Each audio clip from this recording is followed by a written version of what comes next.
Pothigai TV தொலைக்காட்சி நேயர்களுக்கு வணக்கம். இந்த தியான யோகத்தில் நாம் இன்று விருக்ஷாசனம் அப்படின்ற ஒரு ஆசனத்தை நாம் எப்படி பண்ணுறதுன்னு நம்ம பார்க்க போகிறோம். இந்த ஆசனம் ஸ்டாண்டிங் ஆசனாஸ், அதாவது நின்று செய்கின்ற ஒரு ஆசனா. இதில் இந்த மாதிரி நின்று செய்கின்ற ஆசனால தாடாசனா, விருக்ஷாசனம், திரிகோணாசனம், இந்த மாதிரி நிறைய ஆசனா இருக்குது. இது இந்த ஸ்டாண்டிங் ஆசனாஸில், அதாவது நின்று செய்கின்ற ஆசனால இது பேலன்சிங் ஆசனாஸ். நம்ம ஒரே இடத்துல நின்றுட்டு நம்ம பாடியை பேலன்ஸ் பண்ணி பண்ணுற ஒரு ஆசனம் இது. நாம் இது எப்படி பண்ணுறது, அதுக்கப்புறம் இதோட பெனிஃபிட்ஸ், இதோட லாபங்கள் என்னன்றது நம்ம பார்க்க போகிறோம். முதல்ல இந்த விருக்ஷாசனம் அப்படின்றது என்ன அப்படின்னா, விருக்ஷம் அப்படின்னா ட்ரீ, அதாவது மரம். இது மரம் மாதிரி நம்ம பேலன்ஸ் பண்ணி கம்ப்ளீட்டாக நின்றுட்டு அதுக்கப்புறம் இந்த ஆசனாவை பண்ணுறது தான் இந்த விருக்ஷாசனம் அப்படின்னு பேர். இது ஒரு காலை உயர்த்தி அந்த காலில் அந்த மறு காலை தைஸில், இன்னொரு காலோட தைஸில் அந்த காலை நிற்க வச்சு அதுக்கப்புறம் பேலன்ஸ் பண்ணிட்டு ஒரே இடத்துல பார்த்துட்டு அதுக்கப்புறம் நிற்கணும் இந்த ஆசனாவில். ஸோ அப்படி தான் இந்த ஆசனாவை பண்ணணும். இதுதான் விருக்ஷாசனம் அப்படின்ட்டு பேர். இந்த விருக்ஷாசனோட பெனிஃபிட்ஸ் என்னன்னு கேட்டிங்கன்னா, ஃபஸ்ட்டு பார்த்தீங்கன்னா இந்த ஆசனாவோட பெனிஃபிட்டு, இது பேலன்சிங் ஆசனா அப்படின்ட்டு நான் சொன்னேன். இந்த பேலன்சிங் ஆசனான்னா நம்ம பாடி மட்டும் பேலன்ஸ் ஆகாது, நம்ம மைண்டும் பேலன்ஸ் ஆகும். அதாவது நம்ம பார்த்தீங்கன்னா நம்ம மைண்ட் பேலன்ஸ் இல்லைன்னா என்ன அர்த்தம் அப்படின்னா, நமக்கு சில சமயங்களில் கோபம் வரும், சில சமயங்களில் ஒரு மாதிரி துக்கமாக நம்ம ஃபீல் பண்ணுவோம், ஒரு மாதிரி டிப்ரெஸ்டாக இருக்கும். இந்த மாதிரி நம்ம மைண்ட் ஒரு பேலன்ஸ் இல்லாமல், நம்ம கண்ட்ரோல் இல்லாமல், நம்ம மைண்டு பல விதமாக நமக்கு ஒரு பேலன்ஸ் இல்லாமல் இருக்கும். ஸோ இந்த ஆசனா பண்ணும்போது மெல்ல மெல்லமாக நம்ம மைண்ட் மட்டும், பாடி மட்டும் பேலன்ஸ் இல்லாமல் நம்ம மைண்டும் மெல்லமாக பேலன்ஸ் ஆகும். நம்பர் 1. நம்பர் 2, இது இந்த ஆசனா பண்ணும்போது பார்த்தீங்கன்னா மெமரி, அதாவது நமக்கு இந்த மெமரி பவர் நம்ம நல்லா இன்க்ரீஸ் ஆகும். இந்த மெமரி பவர் இன்க்ரீஸ் ஆகிறதுனால இந்த பசங்களுக்கு, இந்த ஸ்கூல் போகிற குழந்தைங்களுக்கு ரொம்ப நல்ல ஒரு ஆசனமாக இருக்கும். இது மெமரி பவர் இன்க்ரீஸ் ஆகிறதுனால அவங்க நிறைய நேரம் படிக்க வேண்டாம். ஒரு 2 மணி நேரம் படிக்கிறத ஒரு 1 மணி நேரம் இல்லை 1.5 மணி நேரம் படித்தா கூட போதும். இது நல்ல மெமரி பவர் இன்க்ரீஸ் ஆகும். இது பாடி ரிலேட்டடாக என்னது அப்படின்னு பார்த்தீங்கன்னா, ஃபஸ்ட்டு நமக்கு எல்லாருக்குமே வயசாக நமக்கு தொந்தி, தொப்பை, அதுக்கப்புறம் பின்னாடி பட்டக்ஸ் இதெல்லாம் இன்க்ரீஸ் ஆகிடும். அதுக்கப்புறம் தைஸ் இன்க்ரீஸ் ஆகிடும். நம்ம சதை போடும் நம்ம பாடி. நம்ம கரெக்டு ஆசனாஸ் இல்லை ஒரு நடைப்பயிற்சி இல்லை, அந்த மாதிரி எதுவுமே இல்லை அப்படின்னா நம்ம உடம்பு கம்ப்ளீட்டாக ஒரு தசைகள்லாம் கம்மியாகி நமக்கு ஃபேட் கண்டென்ட் இன்க்ரீஸ் ஆகிடும். ஸோ இது பண்ண நமக்கு அந்த தசை நல்ல ஸ்ட்ராங் ஆகும். நம்ம பாடியில் இருக்கிற அந்த ஃபேட் கண்டென்ட் கம்மியாகும். மெயினாக இந்த ஆசனா அப்டமன் நல்லா ஸ்ட்ரென்தன் ஆகும். அப்டாமினல் கோர் மசில்ஸ் அப்படின்னு சொல்லுவாங்க இது இங்கிலீஷில். இந்த கோர் மசில்ஸ் அப்படின்றது இந்த அப்டமனில் இருக்கிறது தான் கோர் மசில்ஸ். இந்த கோர் மசில்ஸ் நல்லா ஸ்ட்ரென்தன் ஆகும். அது மட்டும் இல்லை, இப்போ பார்த்தீங்கன்னா சில பேருக்கு இப்போ டயபெட்டிஸ் நிறைய இருக்குது, நீரிழிவு வியாதி நிறைய இருக்குது. அந்த டயபெட்டிஸ்னால இப்போ என்ன ஆகுது அப்படின்னு பார்த்தீங்கன்னா, இந்த கால் அடிப்பாதம் பார்த்தீங்கன்னா உங்களுக்கு ஒரு மாதிரி வரன்னு மாதிரி இழுக்கிறது, அந்த மாதிரி அவங்களால நடக்க முடியாமல் இருக்கிறது, இந்த மாதிரி நிறைய ப்ராப்ளம்ஸ் இருக்குது. இப்போது இந்த வயசானவங்களுக்கு பார்த்தீங்கன்னா இந்த கால் தசை, அதாவது மசில்ஸ் பார்த்தீங்கன்னா எல்லாமே வீக் ஆகிடும். அதனால் அவங்களால ப்ராப்பராக நடக்கவே முடியாது. ஸோ இந்த மாதிரி ஆசனங்கள், விருக்ஷாசனம் இதெல்லாம் பண்ண அவங்களுக்கு அந்த ஸ்ட்ரென்த்து இன்க்ரீஸ் ஆகிட்டே வரும். ஸோ இது ரொம்ப யூஸ்ஃபுல்லான ஒரு ஆசனம். அது மட்டும் இல்லை, இது எல்லா வயதினர்களுக்கும் இது ஒரு அருமையான ஒரு ஆசனம். ஏன்னு கேட்டிங்கன்னா எல்லாருமே நடக்கணும், நிற்கணும், எல்லாம் இந்த மாதிரி நம்ம காலில் நிறைய தசைகள் நிறைய இருக்குது. அது மாதிரி நர்வ்ஸ் நிறைய இருக்குது, நரம்புகள். ஸோ எல்லா நரம்புகளும் தசைகளும் நமக்கு நல்ல ஸ்ட்ரென்த்தாக இருந்தால் தான் நாம் எந்த ஒரு வேலையும் பண்ண முடியும். ஒரு வண்டியில் போனோம்னா கூட, ஒரு நடந்து போனோம்னா கூட இந்த மாதிரி ஒரு தசைகள் நமக்கு ஒரு ஸ்ட்ரென்த் இருக்கணும். ஸோ இதனால் இந்த விருக்ஷாசனம் ஒரு அருமையான ஒரு ஆசனம் இருக்குது. ஸோ அதனால தான் விருக்ஷம் அப்படின்ற இது பேர். ஸோ விருக்ஷம் அப்படின்னா நான் முதலே சொன்னேன், விருக்ஷம் அப்படின்னா மரம். ஸோ மரம் எப்படி ஸ்ட்ராங்காக எப்படி வந்து எல்லா ஒரு இதுவும் தாங்கி நிற்கிறதோ அந்த மாதிரி நம்ம பாடி வந்து ஒரு பெரிய மரம். ஸோ அந்த பாடியை தாங்கி நிற்கிறது பார்த்தீங்கன்னா இந்த விருட்சம் தான். ஸோ அதனால இந்த விருட்சாசனம் எப்படி பண்றது அப்படின்றது நாம வந்து நம்ம பார்க்க போறோம். இப்போ ஸ்ரீஷா விருட்சாசனம் எப்படி பண்றது அப்படின்னு நாம பார்க்க போறோம். அவங்க பண்ணி காட்டுவாங்க. விருட்சாசனால இப்போ ஃபர்ஸ்ட் ஸ்டெப் என்னன்னா சமஸ்தித்தின்னு பேரு. சமஸ்தித்தி அப்படின்றது ஸ்ட்ரெயிட்டா நிற்கிறது. இந்த ஸ்ட்ரெயிட்டா நின்றுட்டு அதுக்கப்புறம் தான் வந்து நம்ம எல்லா ஸ்டாண்டிங் போஸ்டர்ஸும் பண்ணணும். இப்போ இவங்க வந்து சமஸ்தித்தில நிற்கிறாங்க.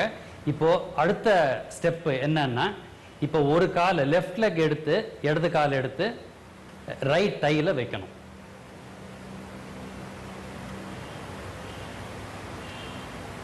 இது மெல்லமா பண்ணணும். அதுக்கப்புறம் கை மெல்லமா மேல உயர்த்தி ஸ்ட்ரெயிட்டா பார்க்கணும். இது பிரீதிங் பார்த்தீங்கன்னா நார்மல் பிரீதிங் இருக்கணும்.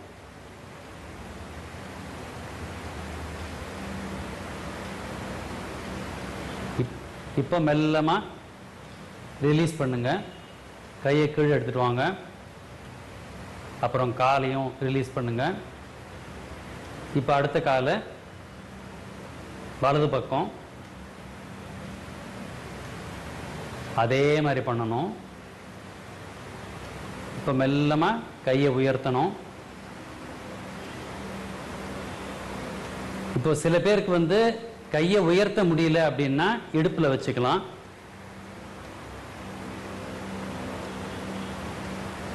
அதுவும் வந்து விருட்சாசனம் அப்படின்னு பேரு. இப்போ ரிலாக்ஸ் பண்ணுங்க.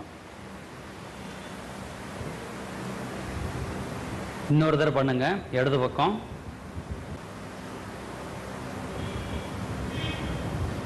இப்போ கால் வச்சாச்சு. கால் வச்சுட்டு இப்போ இந்த கை வந்து ஹிப்ஸ் மேல வைக்கணும். ஸோ இது எதுக்காக பண்றதுன்னா ஃபுல் பேலன்ஸ் கிடைக்கல அப்படின்னா இது ஸ்டார்டிங் போஸ்டர். ஸோ இதோட இன்னொரு மாடிஃபிகேஷன் என்னன்னா இது ஃபுல்லா பண்ண முடியல அப்படின்னா செவுத்து பக்கத்தில் நின்றுட்டு இது வந்து ஒரு பேலன்ஸ் வச்சுட்டும் பண்ணலாம். இது சப்போர்ட். ஸோ இதுவும் வந்து ஒரு மாடிஃபைட் போஸ்டர். ஸோ இதுவும் விருட்சாசனம் தான். இப்போ ஒரு ஆசனம் தான் கரெக்டு, இன்னொரு ஆசனம் தப்புன்னு சொல்லக்கூடாது. ஸோ ஒரு ஆசனம் இந்த வயதினர்களுக்கு முடியும். இப்போ இதே ஆசனம் வந்து இன்னும் வயசு ஜாஸ்தி ஆயிடுச்சு அப்படின்னா அவங்களால முடியல அப்படின்னா மாற்றிக்க வேண்டியது தான். அதுதான் வந்து மாற்று ஆசனம். அது வந்து மாடிஃபைடு போஸ்டர் அப்படின்னு பேரு. இப்போ இடுப்புல கை வச்சுக்கோங்க. மெல்லமா பண்ணுங்க. இது சில தடவை வந்து நமக்கு அந்த கான்சன்ட்ரேஷன் கிடைக்கல அப்படின்னா அது வந்து நமக்கு வந்து பேலன்ஸ் மிஸ் ஆகும். இன்னொரு தடவை பண்ணுங்க. இப்போ பிரீதிங் எப்படின்னு பார்க்கலாம். இப்போ கையை மேலே மெல்லமா உயர்த்துங்க. இப்போ நார்மல் பிரீதிங். கையை மேலே உயர்த்தும் போது இன்ஹேல் நல்ல மூச்சை உள்ள இழுத்துட்டு நார்மல் பிரீதிங் பண்ணணும். இப்போ கையை மெல்லமா கீழே இறக்கிடுங்க. எக்ஸேல். இப்போ மூச்சை வெளியே விட்டுட்டு பண்ணணும்.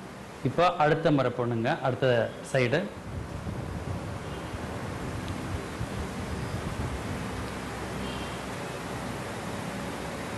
இது பார்த்தீங்கன்னா நார்மல் பிரீதிங். இப்போ இந்த பேலன்ஸ் மிஸ் ஆகிற மாதிரி இருந்தது அப்படின்னா நம்ம வந்து நார்மலாக பிரீதிங்ல நம்ம வந்து கான்சன்ட்ரேட் பண்ணோம்னாவே நல்ல ஒரு கான்சன்ட்ரேஷன் நமக்கு வந்து கிடைக்கும். அந்த கான்சன்ட்ரேஷன் டெவலப் ஆச்சுன்னா தான் நமக்கு வந்து அந்த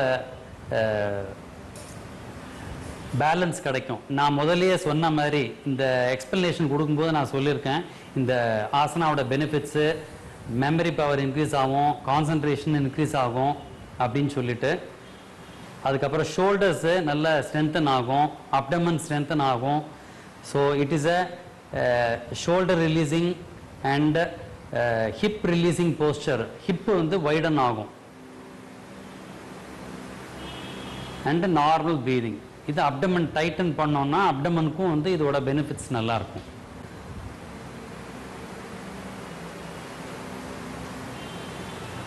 ஸோ இதுதான் வந்து விருட்சாசனா அப்படின்னு பேரு. இன்னொரு தடவை பண்ணுங்க.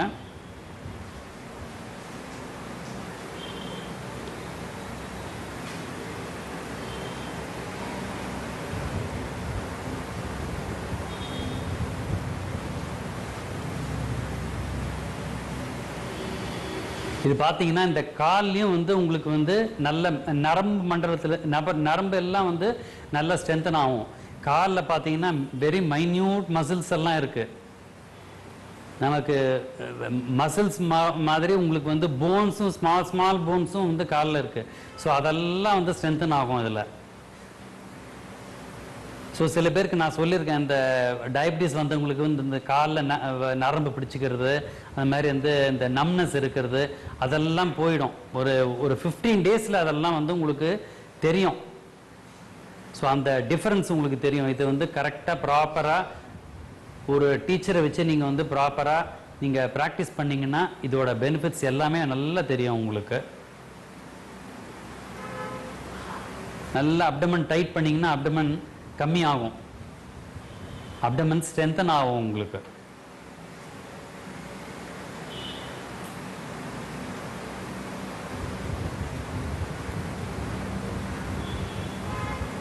ஸோ ஸ்கூலுக்கு போகிற சில்ட்ரன்ஸ்க்கு வந்து இது ரொம்ப யூஸ்ஃபுல்லாக இருக்கும். ஏன்னா இது வந்து மெமரி அண்ட் கான்சன்ட்ரேஷன் பவர் நல்லா இன்க்ரீஸ் ஆகும். இது அதனால தான் இப்போ வந்து ஸ்கூலில் நிறைய சில்ட்ரன் வந்து இந்த மாதிரி போஸ்டர்ஸ் வந்து அவங்க வந்து செலக்ட் பண்ணி ப்ராக்டிஸ் பண்ணுறாங்க. இப்போது இந்த விருக்ஷாசனம் பற்றி நாம் வந்து பயன்கள், இதை பற்றி நாம் வந்து எப்படி பண்ணுறது என்ன அப்படின்றத இந்த டெமான்ஸ்ட்ரேஷன் எல்லாமே வந்து நம்ம பார்த்தோம். இதை நீங்கள் இங்கே பார்த்தா கூட நீங்கள் வந்து ஒரு ப்ராப்பராக வந்து ஒரு யோகா டீச்சரோ இல்லை யோகா குருவோ பக்கத்தில் வச்சுட்டு இது மாடிஃபைடு போஸ்டர்ஸ் எப்படி பண்ணுறது என்னன்றது பார்த்துட்டு அதுக்கப்புறம் நீங்கள் பண்ணுறது தான் வந்து நல்லது. திருப்பி வந்து நம்ம அடுத்த தியான யோகத்தில் நான் வந்து உங்களை பார்த்து நான் வந்து உங்களுக்கு திருப்பி நிறைய ஆசனஸை என்னென்ன ஆசனா பண்ணணும் அப்படின்றது நான் சொல்ல போகிறேன். வணக்கம்.